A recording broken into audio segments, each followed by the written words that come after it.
وہ کیتھولک عیسائیت کو بھی اپنے ہاتھ میں لے لیا ہے۔ چنانچہ پوپ صاحب نے فرمان جاری کر دیا ہے کہ ہمارے خداوند یسوع مسیح کے قتل کی ذمہ داری ان یہودیوں پر نہیں ہے، بری کر دیے گئے۔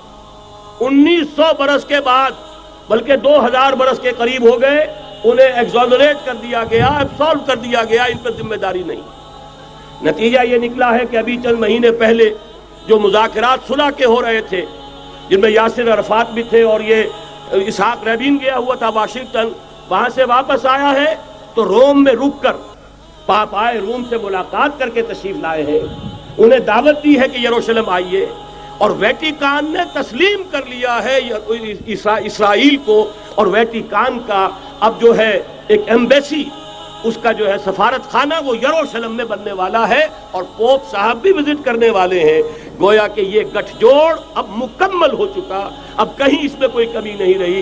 اس یونائٹڈ فورس کے ساتھ یہ نیو ورلڈ آرڈر اس وقت عالم اسلام پر حملہ آور ہے۔ اب اس میں نوٹ کیجئے کہ اس وقت کی فضا ہے کیا۔ عالم اسلام میں سے عالم عرب ان کے شکنجے میں جا چکا، کیوں بنا کر کھڑے ہوئے ہیں اسرائیل کو ماننے کے لیے اور سر تسلیم خم کرنے کے لیے۔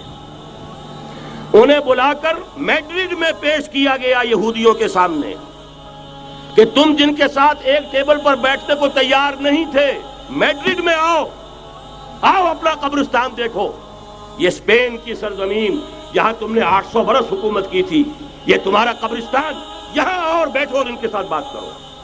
گئے تھے کہ نہیں تمام فرنٹ لائن سٹیٹس میڈرڈ میں؟ حالانکہ کوئی بین الاقوامی کانفرنس کبھی میڈرڈ میں نہیں ہوئی، یا تو یہ واشنگٹن میں، بعد میں وہ سارے معاملات واشنگٹن میں چلے، شروع وہاں سے کیا۔ اس لیے کہ نیوز ویک کا کچھ عرصے پہلے کور سٹوری جو تھی 1992 is the year of Spain. Why? 1592 was the year of the fall of Granada.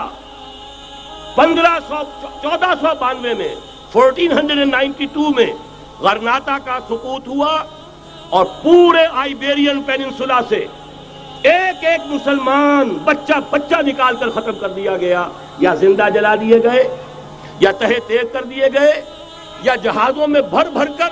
اور آپ کو معلوم ہے میڈیٹرینین کی حیثیت کیا ہے، خلیج ہے، ایک معمولی سی خلیج، ادھر سے اسپین کا ساحل قریب آ جاتا ہے، اسپین کے ساحل سے جہازوں میں بھرا اور نارتھ افریقہ کے ساحل کے اوپر پھینک کر آ گئے۔ پورے ہسپانیہ میں جہاں 800 برس مسلمان کی حکومت رہی، ایک بچہ بھی مسلمان نام کا موجود رہا۔ یہ تھا 1492، اور اب آیا تھا 1992۔ 1992 is the year of Spain۔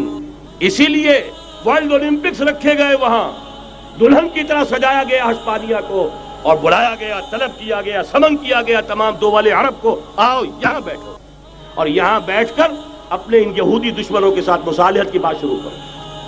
بہرحال نوٹ کر لیجئے، عالم عرب جا چکا۔ کوئی دن کی بات ہے، میں سنسنی پیدا نہیں کرنا چاہتا، لیکن حالات اور واقعات سے نگاہیں بند کرنا بھی کوئی دانشمندی کی بات نہیں ہے۔ یہ ایودھیا کی مسجد شہید کی گئی، ابھی یہ ایک بہت بڑا مزار جو ہے شہید کیا گیا، اور اس کے ساتھ کئی مسجدیں شہید کی گئی۔ یہ سب کیا ہے؟ یہ مسلمانوں کی نفس دیکھی جا رہی ہے کہ کوئی غیرت اور حمیت نام کی کوئی شے باقی ہے؟ جیسے علامہ اقبال نے وہ نظم لکھی تھی عبد القادر روہیلا بڑا ظالم جفاجو کینہ پرور تھا، لیکن یہ کہ اس نے جو ایک ٹیسٹ لیا تھا کہ وہ جو عورتیں ہیں تیموری خاندان کی، ان میں کوئی رمق رہ گئی ہے؟ معلوم ہوا کہ نہیں، کہ غیرت نام تھا جس کا گئی تیمور کے گھر سے، ختم، غیرت نکل گئی۔ اسی طرح ایودھیا کی مسجد، اب چرار شریف، اور یہ کوئی دن کی بات ہے کہ اب مسجد اقصیٰ کا نمبر آیا کہ آیا، اس کے لیے پوری تیاریاں ہو چکی ہیں۔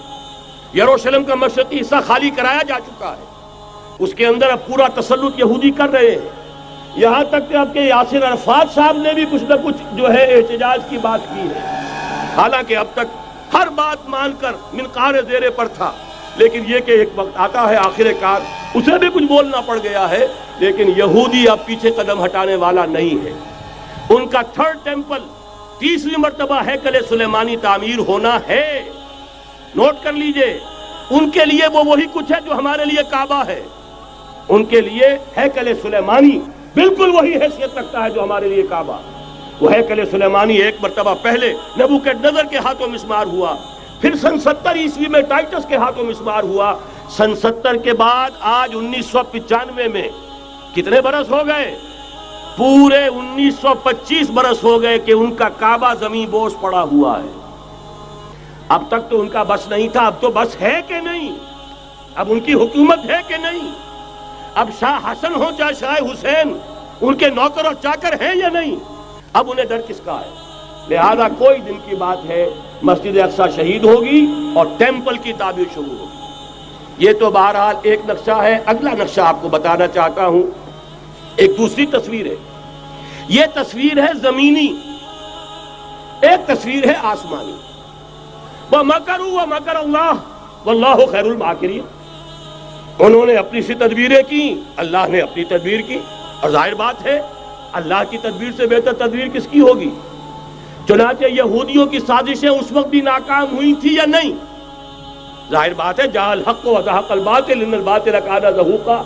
لہذا یہ آیتیں دونوں اعلان کر رہی ہیں کہ یہودیوں کی سازشیں بالآخر ناکام ہوں گی اور دین حق کا بول بالا ہو کر رہے گا. یہ تو ان آیتوں سے ظاہر ہے.